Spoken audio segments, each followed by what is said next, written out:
16 वचन. मी हरवल्यास शोधी, हाकून दिल्यास परत आणीन, घायालास पट्टी बांधीन, डोक्यास बळ देईन, पण लक्ष व बलिष्ठ यांचा मी नाश करीन, त्यास मी यत्नाने खाईन. Hallelujah, hallelujah, hallelujah. वचन काय संधी पहा. परमेश्वर पिता म्हणतो, मी हरवल्यास शोधी, हाकलून दिलेल्यास परत आणीन, घायालास पट्टी बांधी, रोग्यास बळ देईन. परमेश्वर पिता काय म्हणते? ज्या आजारी आहे, दुःखी आहे, त्यांना मी बरं करीन, त्यांच्या जखमांना पट्ट्या बांधीन आणि रोगी लोकांना मी बळ देईन, ताकद. पण आजारपणामुळे मनुष्य अशक्त, कमजोर आणि दुर्बल बनतो. प्रभू येशू म्हणते, देवपिता म्हणते, मी तुम्हाला बळ देणार, मी तुम्हाला शक्ती पुरवणार. आपल्या प्रत्येकाला ताकद पुरवणारा परमेश्वर आहे, आपल्याला बळ देणारा परमेश्वर आहे, जो आपल्यामध्ये शक्ती निर्माण करतो. आजारात, दुःखात, संकटात आपण कमजोर बनतो, दुर्बल मानले जातो, पण अशा वेळी परमेश्वर आपल्याला शक्ती पुरवतो आणि शक्तीच्या द्वारे तो आपल्याला बल संपन्न करतो. मग आपल्यामध्ये जी दुर्बलता आहे, कमजोरपणा, अशक्तपणा आहे, तो सारा दूर होतो, कारण आपल्याला शक्ती पुरवणारा परमेश्वर आहे. यशया 41:10 वचनात आपण पाहतो, परमेश्वर पिता म्हणतो, तू भिवू नको, कारण मी तुझा देव आहे. तू घाबरू नको, कारण मी तुझ्या बरोबर आहे. मी तुला शक्ती देतो, मी तुला सहाय्य करतो, मी आपल्या धार्मिकतेच्या उजव्या हाताने तुला सावरितो. काय म्हणते परमेश्वर पिता? प्रभू म्हणतो, तू घाबरू नको, तू भिवू नको, मी आहे तुझ्या जोडीला, तुझ्या बरोबर. मी तुला शक्ती देतो आणि मी आपल्या धार्मिकतेच्या उजव्या हाताने तुला सावरितो. आपल्याला शक्ती देणारा, ताकद देणारा परमेश्वर आहे, आपल्याला सावरणारा परमेश्वर आहे. आणि म्हणून प्रभू म्हणतो, मी तुला शक्ती आणि ताकद देतो. आपल्यामध्ये बळ निर्माण करणारा परमेश्वर आहे, जो आपल्याला शक्तिमान बनवतो. बघा, आपण मत्ती, मार्क, लूक, योहानमध्ये पाहतो की प्रभू येशूने आजारी लोकांना बरे करताना त्यांच्यामध्ये शक्ती निर्माण केली. कशी पहा? मत्ती 8:14-15 वचन. सिमोन पेत्राची सासू, जी कडक तापाने आजारी पडली होती, कडक तापाने आजारी पडली होती म्हणजे ती अथरुणाला खिळलेली होती, अर्थात तिची सेवा चालू असणार.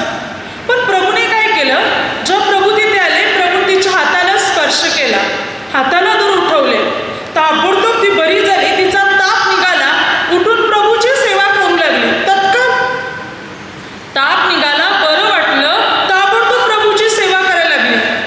म्हणजे आरोग्य तर मिळालं, पण एवढी शक्ती तिच्यामध्ये आली की ती उठून, ही जणकी म्हातारी बाई असणार.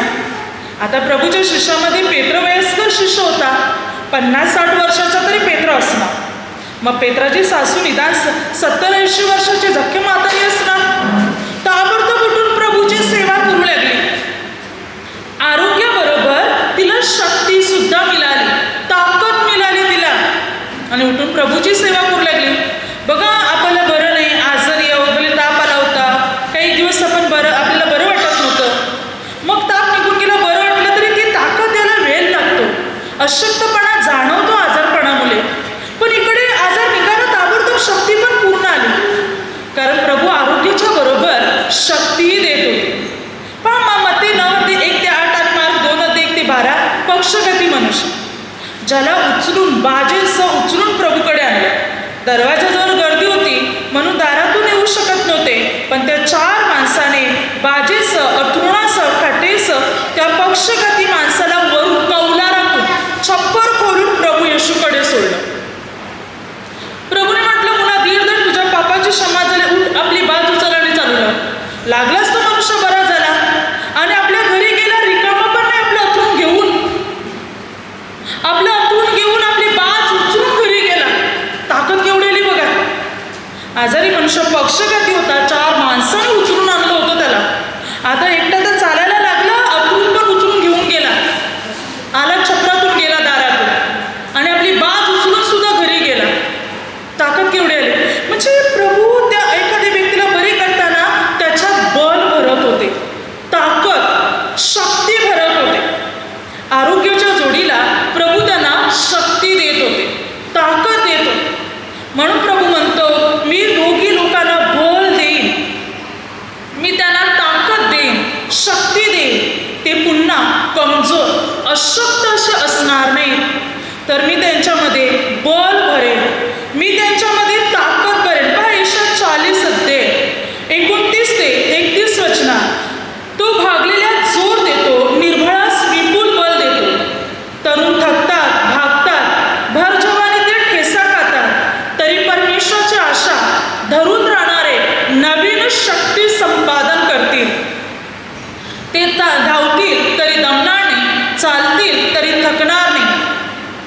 वचन काय सांगते? वचन सांगते की परमेश्वर निर्बल, कमजोर, अशक्त लोकांना बल देतो, ताकद पुरवतो. तरुण थकतात, भागतात, भर जवानातील ठेसा खातात, पण परमेश्वर दुर्बळांना बल देतो. आणि जे देवाची आशा दूर राहते ते नवीन शक्ती संपादन करते. ते गरुडाप्रमाणे पंखाने वर उडान घेते. ते धावतील, चालतील तरी दमणार नाही, थकणार नाही. गरुड पक्षी पहा, मग म्हातारा झाल्यानंतर तो मात्र त्याची पंख गलतात. मग तो एखाद्या खडकात राहतो आणि मग खडकात राहिल्यानंतर अनेक दिवस तिथे राहतो आणि हळूहळू त्याला पंख फुटतात. मग पंख पूर्ण तयार झाल्यानंतर तो आकाशाच्या वरून झरारी मारतो, कारण आता त्याच्यामध्ये नवीन पंख्याद्वारे जणू काय तारुण्य आलेलं असते. आता तो म्हातारा नसून तरुणाप्रमाणे वरून झरारी मारतो. त्याच्यात नवीन शक्ती येते आणि गरुड पक्षी वरून एकदम झरारी मारतो. बायबल सांगते देवाची आशा दूर राहणारे वरून झरारी मारणार. त्यांच्यामध्ये प्रभू नवीन शक्ती भरणार, नवीन बल भरणार प्रभू त्यांच्यामध्ये. ते धावतील, चालतील तरी ना थकणार, ना भागणार, ना कमजोर पडणार. आपल्याला ताकद, बल, शक्ती पुरवणारा परमेश्वर आहे, जो आपल्यामध्ये बल पुरवतो, जो आपल्याला ताकद देतो, जो आपल्याला शक्ती देतो आणि आपल्या जीवनातली सर्व बंधने परमेश्वर पिता पूर्ण रीतीने तोडून टाकतो. कारण आपला परमेश्वर अनुग्रह देणारा परमेश्वर. पुढे बायबल सांगते मार्क 5:25 ते 34 वचन, रक्तस्रावी स्त्री, 12 वर्ष रक्तस्राव या आजाराने पीडित असलेली स्त्री. कोणते वैद्य, डॉक्टर तिला बरे करू शकले नव्हते. आपल्याकडे होते नव्हते सर्व खर्ची करून टाकलं होतं. होते नव्हते म्हटलं तर जमीन जागा, पैसा, सोने दागिने सर्व संपवलं होतं तिने, पण तरी तिला गुण आला नव्हता. उलट वैद्याच्यातून हाल सोसले होते. आजार बरा होण्याची आणखी वाढतच चालला होता. आणि रक्तस्रावाचा आजार म्हणजे पूर्ण दुर्बलता शरीरात तयार होणे. एखाद्या स्त्रीला 1 महिनाभर जर रक्तस्राव होत असेल तर ती अशक्त, कमजोर आणि दुर्बल होणार, ताकद संपेल तिच्यातली. या स्त्रीला 12 वर्षापासून रक्तस्राव होता, म्हणजे पूर्ण दुबली पतली झालेली स्त्री असेल, पूर्ण अशक्त आणि कमजोर. जेव्हा तिने प्रभू येशूच्या गोष्टी ऐकल्या, ती निर्णय घेतला मी या गर्दीत प्रवेश करेन, मी केवळ त्याच्या वस्त्राला जरी शिवली तरी मी बरी होईल.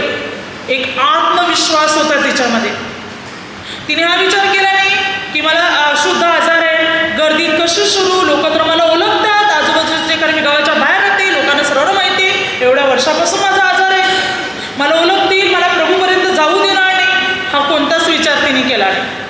दुसरी गोष्ट, मी दुबली पतली आहे, मी कमजोर आहे, गर्दीत कशी सुरू, कोणाचा धक्का लागेल, खाली पडेल, कोणाच्या पायाखाली सापडेल, मरण पावेल, प्रभूपर्यंत पण पोहोचू शकणार नाही.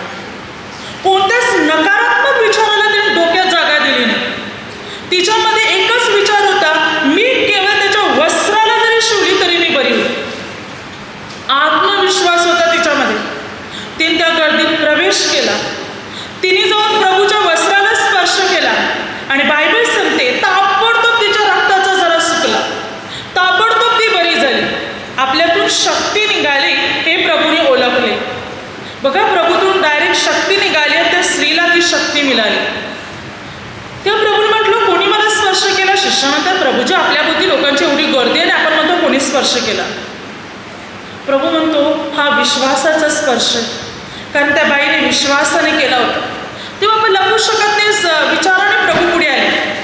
सर्व वृत्तांत तिने प्रभूला सांगितला. त्या प्रभूने तिला म्हटलं मुली, तुझा विश्वासाने तुला बरं केलेलं आहे, शांतीने जा आणि तुझ्या पिढेपासून मुक्त हो. ताबडतोब मात्र तिच्या जीवनात एक नवीन अनुभव तिच्या जीवनात आला.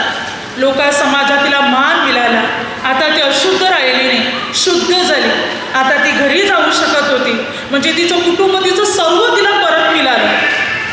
बघा, तिने प्रभूच्या वस्त्राला स्पर्श केला, प्रभूतून शक्ती निघाली, तिच्यात उतरली. जी दुबली पतली कमजोर होती ती ताकदवान बनली. बल आलं तिच्यामध्ये, शक्ती आली तिच्यामध्ये, ताकद आली तिच्यामध्ये आणि मात्र ताबडतोब मात्र ती बरी झाली. तिचं घर, कुटुंब सर्व काही तिला मिळालं. प्रभू फक्त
पोलाला दगडमार केला. यहुदी लोकांची मने मात्र भुलवली आणि त्याने पोलाला दगडमार केला.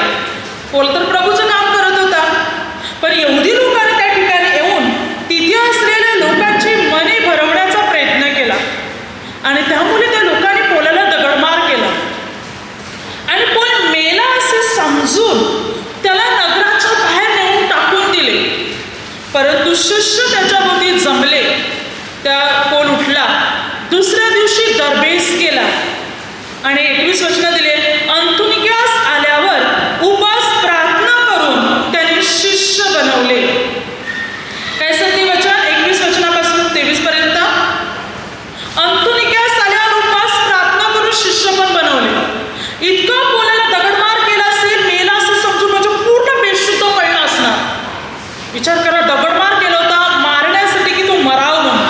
संपूर्ण तोंडाला, अंगाला, सर्व ठिकाणी दगडाच्या चटक्याने जखमा झाल्या असतील, रक्त निघत असेल, शरीर सुजलं असणार, वेदनेमुळे तो पूर्ण बेशुद्ध पडला असणार. शिष्य जमले, नुसते जमले नसतील, प्रार्थना केली असेल आणि बायबल सांगते उठलं पोल आणि कार्याला ताबडतोब काय सुरुवात. इतक्या जखमा असतील, रक्त निघत असेल, वेदना होत असेल, दुसऱ्या दिवशी कार्याला सुरुवात आली. कुठून ताकद, कुठून शक्ती मिळाली पोलाला? प्रभू येशूच्या द्वारे. काय म्हणतो पोल? जो मला सामर्थ्य देतो त्याच्याद्वारे मी सर्व काही कराव्यात शक्तिमान आहे. प्रभू देतो ताकद, प्रभू आपल्याला बल पुरवतो, शक्ती पुरवतो आणि आपली बंधने पूर्ण रीतीने प्रभू तोडून टाकतो. कारण कोरिन्थीकरास दुसरे पत्र 13:3 ख्रिस्त माझ्याद्वारे बोलतो आहे, याचे प्रमाण तुम्हाला पाहिजे ते हेच. तो तुम्हा संबंधाने शक्तिहीन नाही तर तुम्हामध्ये शक्तिमान आहे. काय म्हणतो बोल? की पण प्रभू येशू शक्तिहीन नाही तर आपल्यामध्ये तो शक्तिमान आहे. म्हणून तो माझ्याद्वारे बोलतो, कार्य करतो. मी कमजोर नाही, मी मजबूत आहे, कारण तो आपल्यामध्ये शक्तिमान परमेश्वर आहे. त्याच्याद्वारे आपल्याला ताकद मिळते, त्याच्याद्वारे मात्र आपल्याला शक्ती मिळते, त्याच्याद्वारे आपल्याला बल प्राप्त होते. प्रभू येशूच्या द्वारे तो आपल्याला ताकद पुरवतो, आपल्याला बल पुरवतो, आपल्याला शक्ती पुरवतो. प्रभू येशू. म्हणून बघा, जेव्हा प्रभूने आजारी लोकांना बरं केलं तेव्हा त्यांना बरे करताना नुसतं आरोग्यच त्यांना दिलं नाही, त्यांच्यामध्ये बल पुरवलं प्रभूने, शक्ती, ताकद. आणि ताबडतोब ते बरे झाले, चालायला फिरायला लागले. लुले, लंगडे, पांगले, अथरुणाला खिल्लेले, अनेक वर्षापासून योहान 5:10 पंगू मनुष्य 38 वर्षापासून तिकडे पडलेला होता. त्याच्यात एवढी ताकद नव्हती की तो तलावात न उतरू शके, काठावर होता पण आतमध्ये जाऊ शकत नव्हता. म्हणून 38 वर्ष वाट पाहत होता, कारण त्या तलावामध्ये देवदूत येऊन वेळोवेळी पाणी हलवायचे. देवदूताने पाणी हलवलं, जो कोणी आजारी व्यक्ती त्याच्यामध्ये प्रथम उतरत असे त्याला कोणताही रोग असला तरी बरा व्हायचा. हा पंगू मनुष्य पडलेला होता. 38 वर्षात अनेक वेळा देवदूताने पाणी हलवलं असेल आणि अनेक लोक त्याच्यात बरे झाले असतील, पण याला एकदा पण संधी मिळाली नाही लवकरात लवकर प्रथम त्या तलावात उतरण्याची. तो उतरण्याच्या अगोदर दुसराच कोणीतरी उतरायचा, बरा होऊन बाहेर पडायचा. 38 वर्ष पडलेला होता, ताकद नव्हती. प्रभू येशू तिथे आले. प्रभूने ओळखलं गेलं की पण बराच काल उठले. प्रभू म्हटलं, तुला बरं होण्याची इच्छा आहे का? तेव्हा त्या दुखरेकराने उत्तर दिलं, महाराज, पाणी उचलते त्या पाण्यात मला सोडायला माझा कोणी माणूस नाही. मी जातो ना जातो, दुसराच कोणीतरी आधी उतरतो आणि बरा होऊन बाहेर पडतो. प्रभू म्हणतो, उठ, आपली बाज उचल आणि चालू लाग. प्रभू काय म्हणत आहे? उठ. आता त्यांनी म्हणायला पाहिजे होतं, एवढी ताकद माझ्यात अवघ असती तर मी कधीच नाही का त्या तलावात उतरून बरा झालो असतो. आणि तू तर मला सांगतो, उठ, आपली आणि ते पण बाज उचलून चालू लाग. प्रश्न केला त्याने प्रभूला. नाही, त्याला कळालं की आजपर्यंत मला असं कोणी म्हटलं नाही की उठ, बाज उचलून चालू लाग. पण तुम्ही आजारी लोकांना भेटायला जात असतील ना, गेले असतील की नाही? आजारी आहेत, अथरुणाला खिल्लेले आहेत, समज पूर्ण अथरुणाला खिल्लेल्या लोकांसंबंधाने सांगते. भरपूर आजारी आहेत, अथरुणाला खिल्ले. तुम्ही गेला तर काय विचारता येईल? कसे आहेत, बरे आहेत का, कोणत्या डॉक्टरचं औषध चालू आहे, काय खातात का ना, घरच्या लोकांना विचारते. पण त्या आजारी लोकांना सांगतील का उठा आणि चालायला लागा ताबडतोब? सांगतील का?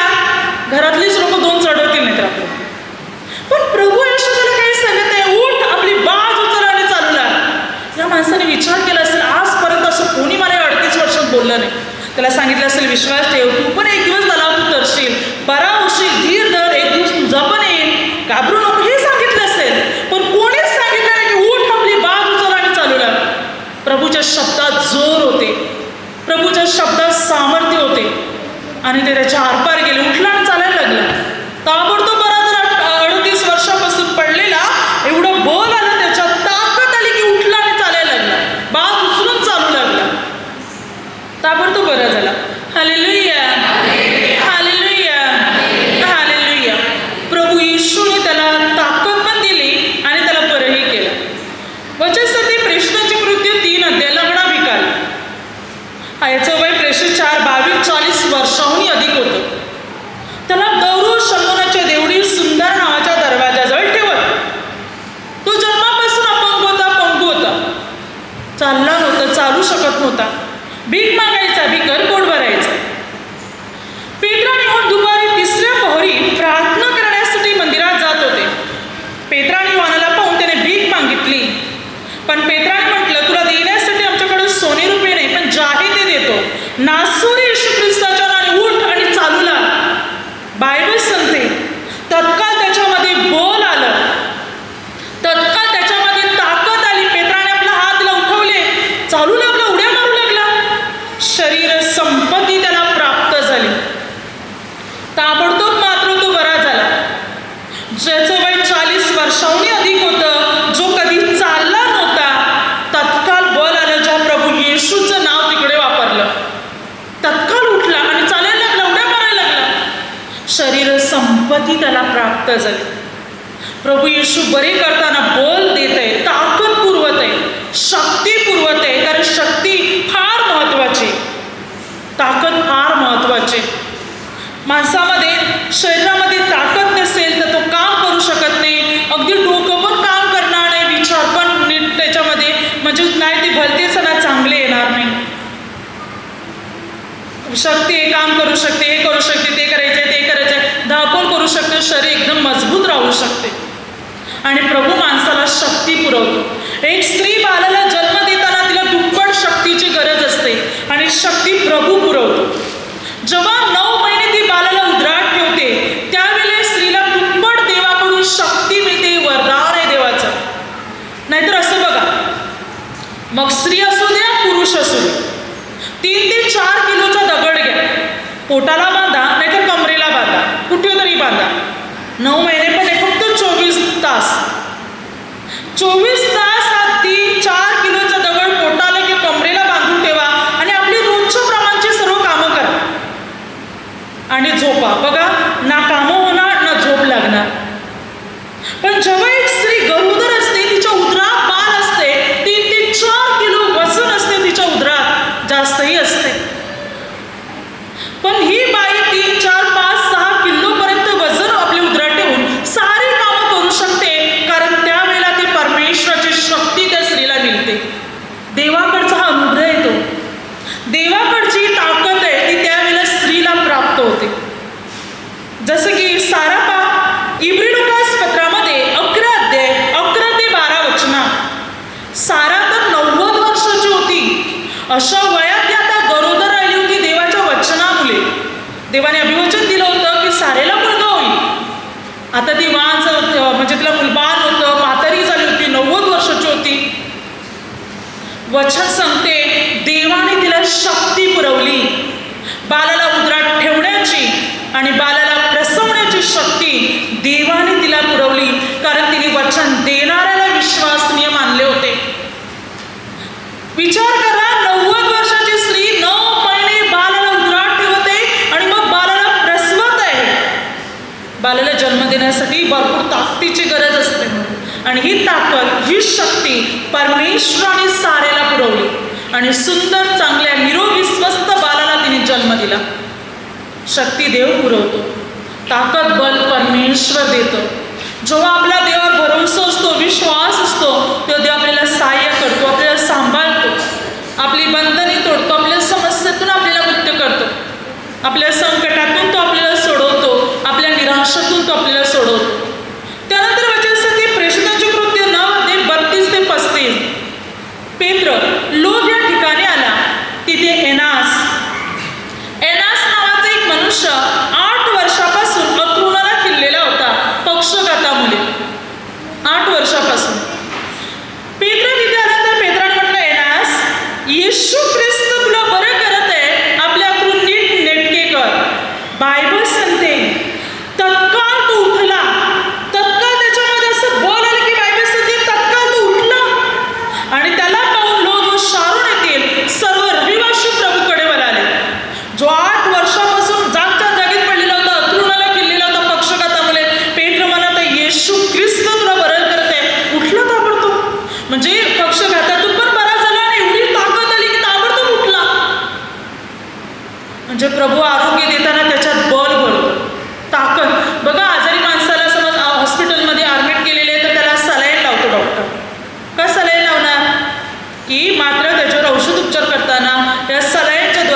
भले त्याने नाही खाल्लं तरी या सलाईनच्या द्वारे गुलकुजच्या द्वारे त्याला शक्ती येणार.